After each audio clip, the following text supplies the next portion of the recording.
राजीव गांधी अमर रहे, अमर रहे, अमर रहे। इंदिरा गांधी अमर रहे, अमर रहे।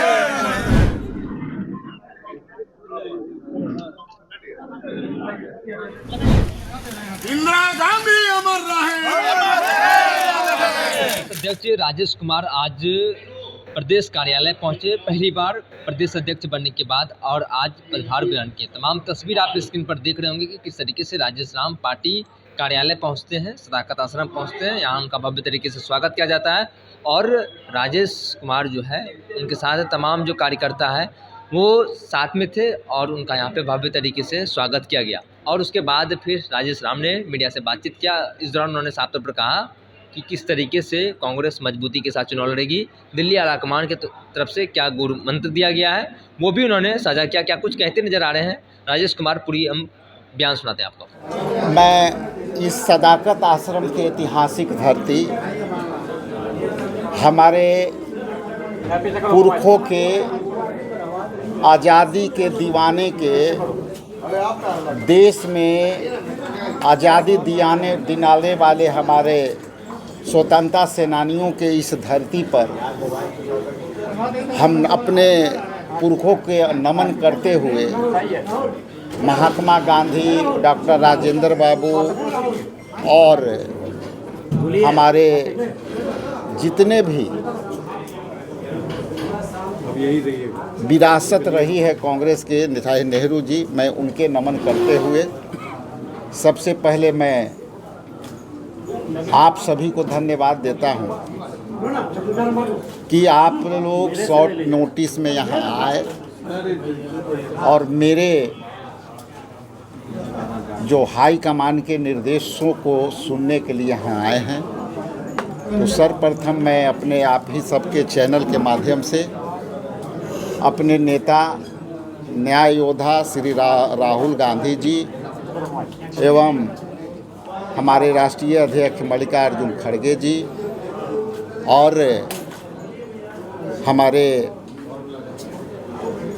जितने भी नेता हैं, चाहे केसी वेणुगोपाल जी हों, आपके कृष्णा अलवरू जी हों, सुशील पासी जी हों, शहनवाज जी हों, और हमारे प्रदेश अध्यक्ष जो एमपी साहब डॉक्टर अखिलेश प्रसाद जी हों, ये सभी के समर्थन से, सहयोग से मुझे ये अवसर मिला है ताकि हम जनता के सेवा कर सकें।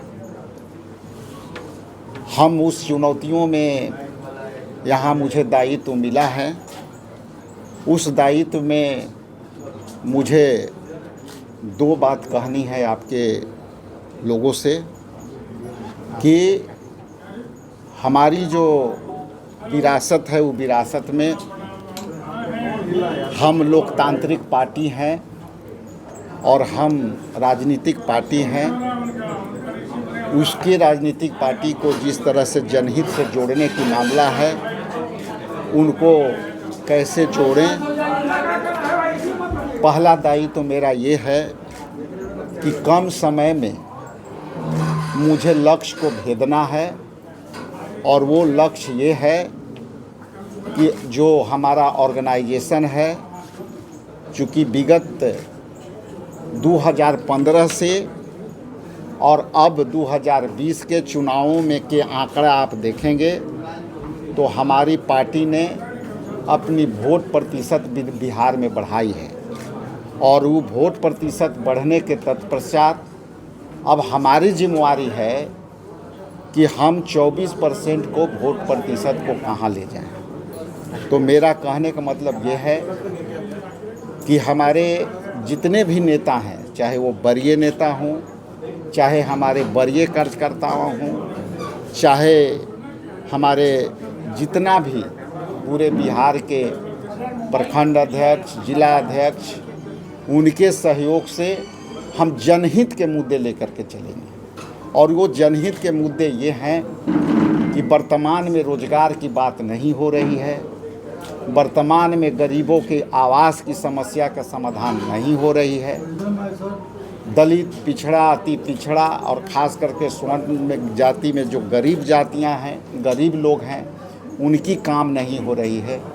तो हम यही बात लेकर के लोगों के बीच जाएंगे और हम अपने तमाम बिहार के जो बब्बर शेर हैं, जो राहुल गांधी के बब्बर शेर हैं, आपके चैनल के माध्यम से मैं उनको भी आग्रह करता हूं कि जैसा कि हमारे पार्टी नेतृत्व ने मुझे जिस तरह से एम्पावर किया है और एक दलित समाज के बच्चा, चमार जाति से हम आते हैं, जिस तरह से उन्होंने संविधान की रक्षा करने के लिए बात कही, जिस तरह से उन्होंने सामाजिक न्याय की बात कही, जिसमें जनगणना, जो राष्ट्रीय जनगणना जब होगी तो उससे इन लोगों को हिस्सेदारी बढ़ी। कई लोग ये हमारे नेता से पूछते थे, जानते थे और हम लोग से भी कहते थे कि आप जो दलितों के हिस्सेदारी के बात कह रहे हैं, वो हिस्सेदारी की शुरुआत नहीं हुई है और हम आपके समक्ष ये बात देना चाहते हैं, बताना चाहते हैं कि आप जो है उनके निर्णय में आप चले जाइए। तेलंगाना 42% के आरक्षण ये शुरुआत हुई, जिसमें हिस्सेदारी पिछड़ों की बढ़ी, जिसमें आप जो है महाराष्ट्र में चले जाइए, वहाँ के प्रदेश अध्यक्ष ओबीसी से आए, आपको जो है ये भक्त शरण दास जी उड़ीसा के प्रदेश अध्यक्ष बने, वो भी दलित समाज के हैं, और यहाँ हम बने, हम ही दलित समाज के हैं। तो राहुल गांधी जी ने जो कहा था कि हम जो पिछले पंक्ति के जो लोग हम लोग हैं, वो पिछले पंक्ति के लोग को हम हिस्सेदारी देते आए हैं, अब इनके हाथ में हम सत्ता देने जा रहे हैं और उसकी शुरुआत की वानगी आपको देखने को है। इसके अतिरिक्त यदि आपका कोई सवाल हो तो मैं सहर्ष स्वीकार करूंगा। निवेदन ये होगा कि आराम से पूछिए, सबको मौका मिलना चाहिए। यदि आपके पास समय है उस प्रश्न करने का, तो मेरे पास उत्तर देने का भी पूरी समय है। ये आप पर डिपेंड करता है। Rajesh ji, thank you. दलित समाज बिहार की राजनीति में जानते हैं, आपको प्रदेश अध्यक्ष की पे बैठाने के बाद जो भी राहुल गांधी जी अपनी सोच रहा है, क्या लगता है कि सभी दलित समाज को आप गोलबंद कर पाएंगे कांग्रेस के अंदर? देखिए, जिस समाज की आप बात कर रहे हैं, वो समाज में दो चीज़ देखना होगा। आपका इशारा किस तरफ है, तो उसी इशारे से मैं बात कर ले रहा हूँ। एक है कि दलित समाज को जोड़ने की बात कर रहा है, एक है कि केवल सत्ता के लिए काम कर रहा है, और एक है कि वो सत्ता में हिस्सेदारी की बात कर रहा है। हम आने वाला समय में, जैसा कि मैं बार बार कहता हूँ कि दलित समाज का 18.65% उनकी संख्या है, और उस संख्या के बाद अल्पसंख्यक समुदाय के भी लगभग 18 से 19% है, और पिछड़ा अति पिछड़ा आप जोड़ लेंगे तो करीब 36% का है। आपने ठीक कहा कि ये चुनौती हो सकती है, लेकिन यदि विकल्प उनके सामने नहीं होगा तो ये बटा हुआ देख रहा है, लेकिन वो सत्ता में है उन्हीं के बदौलत। तो यदि उनको विकल्प के रूप में दिखेगा तो वो भी जानते हैं कि हमको अवसर कहाँ मिलेगा। सर 25 का चुनाव है, क्या स्ट्रेटजी होगी गठबंधन को लेकर, सीट शेयरिंग को लेकर? देखिए, ये जो सवाल है चुनाव से संबंधित, चुनाव तो हर 5 साल पर होता है, और जब हर 5 साल पर होता है तो कई चुनौतियां सामने होती है।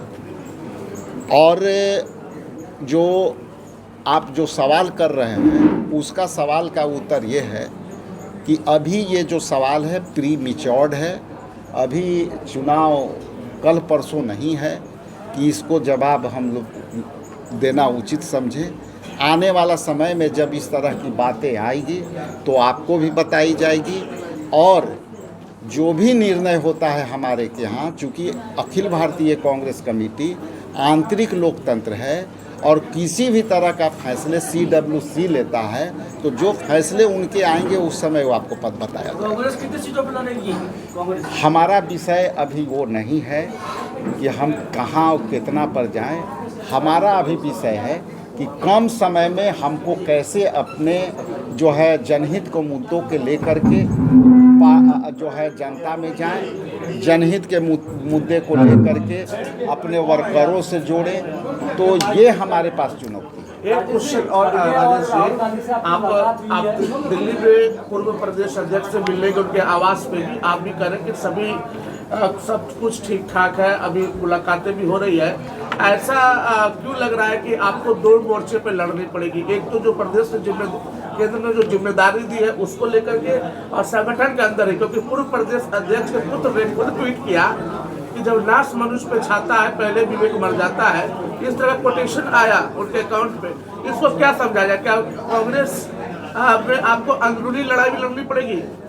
देखिए ऐसा है, हम समझ गए। दलित समाज की आप बात कर रहे हैं, जहाँ से आप आ रहे हैं, आप जान रहे हैं कि कांग्रेस के अंदर एक लंबे दशकों के बाद आपके जैसे व्यक्ति को या इस समाज को एक मौका मिला है।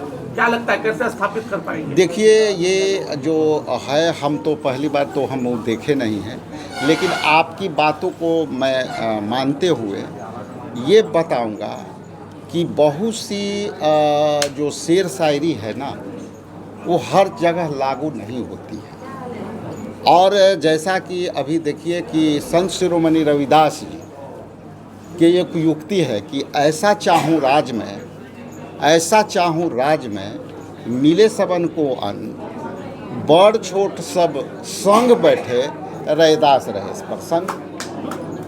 तो ये शहर का जो इनकी युक्ति है, इसका मायने बड़ा है, लेकिन जो चीज़ आप सुन के बता रहे हैं उसको समझने से, आप उस युक्ति को जब समझेंगे तो उस कई तरह का परिभाषित करेगा, उसका डिफिनेशन कै हो सकता है। उसी तरह से जो मैंने ये बोली युक्ति संत शिरोमणि रविदास की, इसकी भी यदि आप जोड़ेंगे तो अलग अलग चीज़ में ये क्लब करके जोड़ेंगे तो उसका जो है परिभाषा अलग अलग होगा। इसलिए हमने न देखा है न उसके बारे में जानते हैं।